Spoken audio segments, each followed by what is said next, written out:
नमस्कार दोस्तों, मेरा नाम है ईना और मैं हूँ आपकी पर्सनालिटी डॉक्टर। भाई, क्योंकि मुझे ये पता चला है कि इंटरव्यूज आपके लाइंड अप हैं और इंटरव्यूज के लिए आप प्रिपेयर कर रहे हैं, पर आपको ये नहीं पता कि किस तरह की बॉडी लैंग्वेज आपके इंटरव्यू में होना बहुत ज्यादा जरूरी है। तो भाई, यही सारी चर्चा करने के लिए आ गई हूँ मैं, यानी आपकी प्यारी personality doctor. Make sure that you go through the channel very well, क्योंकि यहाँ पे बहुत सारी बातें बताती रहती हूँ time and again. And thank you for all my subscribers and even the non subscribers who at least watching my videos and help me to be motivated. So let's get started, जिसमें आज मैं चर्चा करने वाली हूँ body language in interview and socially. किन चीजों का आपको खास ख्याल रखना है, स्पेशली जब आप सोशल एक्टिविटीज में हो या कहीं बाहर हो। तो भाई, मैं कौन हूँ? मैं हूँ आपकी पर्सनालिटी डॉक्टर। सो भाई, शुरू करते हैं body language in an interview से रिलेटेड कुछ बात। So body language in an interview is the way you sit, the way you walk, the way you move your eyes. Everything is keenly noticed in an interview. A fact about the body language that a lot of people ignore, like if it's a lie or a fake, but your body language cannot lie. I mean to say here is कि once you have to align your body language with your actions. ठीक है। For example, इसका बहुत ही एक बढ़िया example देती हूँ।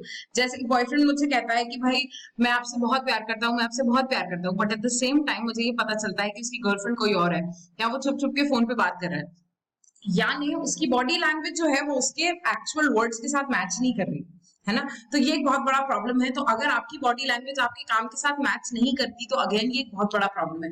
अगर आप ये कह रहे हैं, आपके रिज्यूमे में लिखा हुआ है कि मैं इस चीज का एक्सपर्ट हूं, और वो चीज की एक्सपर्टीज आपके सामने से नहीं दिख रही है, तो ये एक बहुत बड़ी प्रॉब्लम है। So it is very very important and very very essential कि आपकी बॉडी लैंग्वेज आपके साथ बिल्कुल मैच करे। अगर मेरा बॉयफ्रेंड मुझसे कह रहा है या मेरी गर्लफ्रेंड मुझसे कह रही है कि मैं आपसे प्यार करती हूँ या करता हूँ, तो ये दोनों चीजें सही साबित होनी चाहिए। उसके एक्शंस में भी दिखना चाहिए, उसके वर्ड्स में भी दिखना चाहिए। तो दोनों चीजें यहाँ बहुत ज्यादा इंपॉर्टेंट है। ठीक है।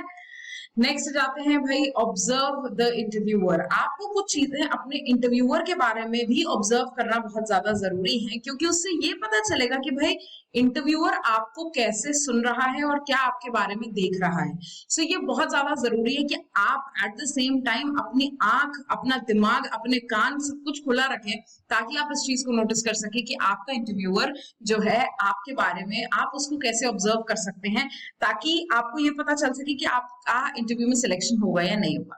सो सबसे पहला is having a pleasant smile, जिसके बारे में हम देख रहे हैं। जैसे आपके सामने एक मैंने पिक्चर लगाई हुई है। So the lady is having a pleasant smile on the face. इसका मतलब बहुत ज्यादा ये होता है कि she is willing to hear you, यानी वो सामने वाली जो है वो आपको सुनना चाह रही है। तो यहाँ पर इस बात से बहुत ज्यादा फर्क पड़ जाता है। नेक्स्ट इज हैंड्स जो है ये टाइटली क्लैस्प्ड है, यानी ये एक हमारी लिसनिंग पोजीशन है। मैं लिसनिंग पोजीशंस और स्पीकिंग पोजीशंस पे बात कर चुकी हूँ, फिर भी बता देती हूँ। ये हमारी ओपन पोजीशंस होती हैं, ये हमारी क्लोज पोजीशंस होती है, क्लोज पोस्चर्स होते हैं।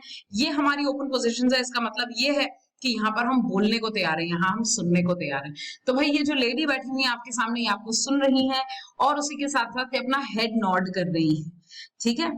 नेक्स्ट भाई, जब आप हेड नॉड करते हैं तो आप सामने वाले की बात में सहमति जताते हैं, तब आप हेड नॉड करते हैं। जैसे पापा ने बोला कि ठीक है ये कर लेते हैं, कर लेते हैं, तो आपने बोला जी जी जी, ऐसा कर लेते हैं, ऐसा कर लेते हैं, ऐसा। तो आपका हेड नॉडिंग जो है ये कहीं ना कहीं ये बता रहा है कि आप सामने वाले की बात में सहमति जताने की कोशिश कर रहे हैं। तो भाई यहाँ उसके बाद अगला आ जाता है रिलैक्स पोस्चर। रिलैक्स पोस्चर का मतलब ऐसा यूं पीछे जाने का मतलब नहीं। रिलैक्स पोस्चर का मतलब है that she is okay fine listening to you very carefully, and at the same time all her ears and all her head is here with you right now. तो भाई, वो जब सामने वाला आपको सुन रहा है तो वो सामने बिल्कुल सुन पा रहा है, तो अपने उसने दिमाग को इस तरीके से अलर्ट कॉल पे डाला हुआ है, और वो एक आसान पोजिशन में है। वो ऐसे आपको पैनिक करता हुआ नहीं दिख रहा। आप एक वो सामने वाला आपको सुनने के लिए बहुत रिलैक्स पोजिशन में बैठा हुआ। Next is fifth, that is body pull close to the table. अच्छा, अब एक चीज और बता देती हूँ आपको बॉडी लैंग्वेज के खास जो टिप मैं देती हूँ उसमें, कि अगर आप जो है अपने बॉडी को आगे की तरफ खींचते हैं, मतलब आप टेबल की तरफ लीन करते हैं, इसका मतलब ये कि आप सामने वाले को सुनना चाह रहे हैं, आप सामने वाले की बात में इंटरेस्ट दिखा रहे हैं, तभी तो आप इस तरफ झुकेंगे। इसीलिए मैं हमेशा कहती हूँ कि बॉडी लैंग्वेज या आपकी बॉडी उसी तरीके से रिएक्ट करती है जो चीज आप करते हैं। फॉर एग्जाम्पल, जब क्लास में बहुत ज्यादा हो जाती है तो बच्चे ऐसे पीछे शिफ्ट हो जाते हैं। इस पीछे की शिफ्टिंग का मतलब ये है कि आप वो बोर हो गए हैं, अब उनका इंटरेस्ट यहाँ से कंप्लीटली खत्म हो चुका है।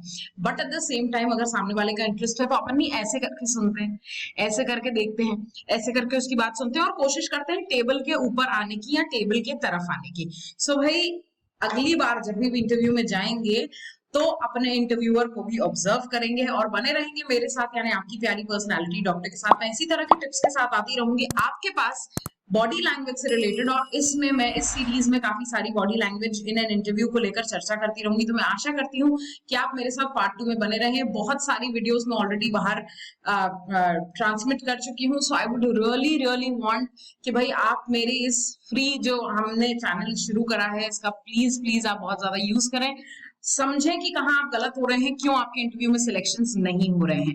Thank you so much guys, signing off for now, your own personality.